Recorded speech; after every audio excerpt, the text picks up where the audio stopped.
to my poll on LinkedIn, asking what is it you struggle with in hitting or your fitness or weight loss or maintaining your goals.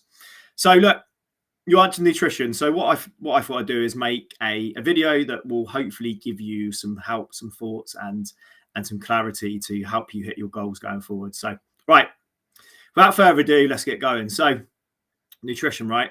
First of all, it can be a little bit of a minefield. So many different diets, so many different things you can follow. So first of all, if it is something you struggle with, just, give yourself a break and realize that it's not easy. We live in a fast-paced society. We're busy. There's so much information that a lot of the time you don't know who to trust. So look, hopefully I can give you a little bit of clarity with that. So for me, it is absolutely fundamental that you do something and you find something nutrition and food wise which works for you. I see so many people that I speak to and that I work with and that I interact with that follow other people's diet or what they do. But the thing is, you don't know their exercise history, their food history, how busy their life is, their family, their work situation, everything that goes into that. So what's absolutely fundamental is that you find something that works for you. So normally you have the foods that you enjoy. So what I would always say is look at what changes to your current eating habits could you implement now, which will move that needle forward. So could it be reducing portion sizes? Could it be having a healthier breakfast? Could it be making sure you don't eat after maybe 7 or 8 p.m. if you're a late night snacker? Could it be reducing alcohol? A lot of people struggle at weekends. They do really well through the week, and then at the weekend it sort of goes to a pot. So could there be some changes being made that will help you at the weekends? So look at what your diet is right now and look at what changes can be made.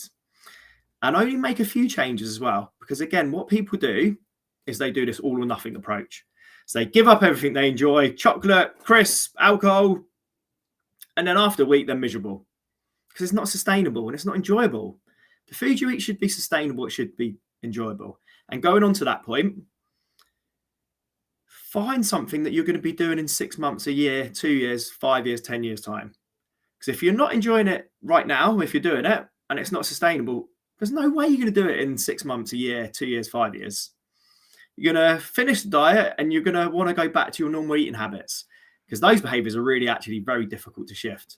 So find something that works for you. Find something that is going to be sustainable, something that you can see yourself doing in 6 months or a year's time. Got to be thinking long term. Everything should be thinking long term, okay? So it shouldn't be a quick fix. You should be thinking, what can I do long term? What's going to support me in my health, in my fitness, in my performance going forwards long term?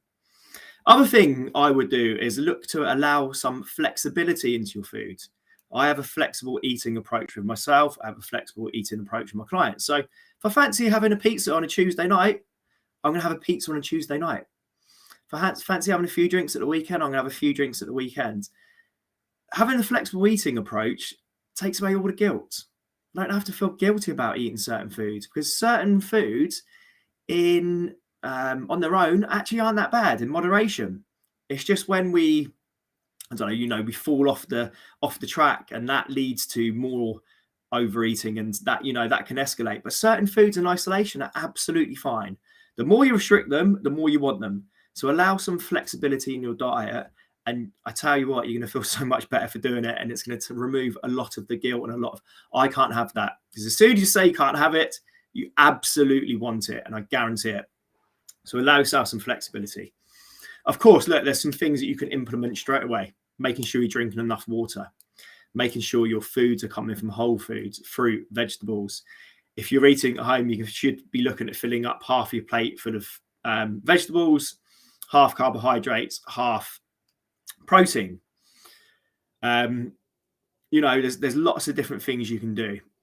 Like I said, making sure you're filling up your food, half vegetables, protein, carbohydrates, making sure you're getting enough water in, looking to reduce processed foods. Processed foods aren't necessarily very good for us. Could be convenient, not very good for us. So looking to reduce processed foods, potentially looking to reduce complex carbs, which is going to be sugars. So those are things kind of give you that sugar rush.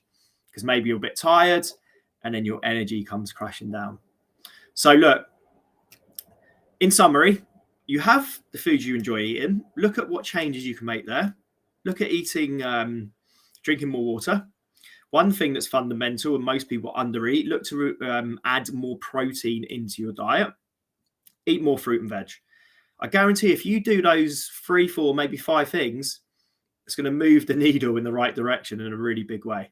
So look, guys, hopefully you got some value from that, and that will help you with your nutrition going forwards. Speak soon.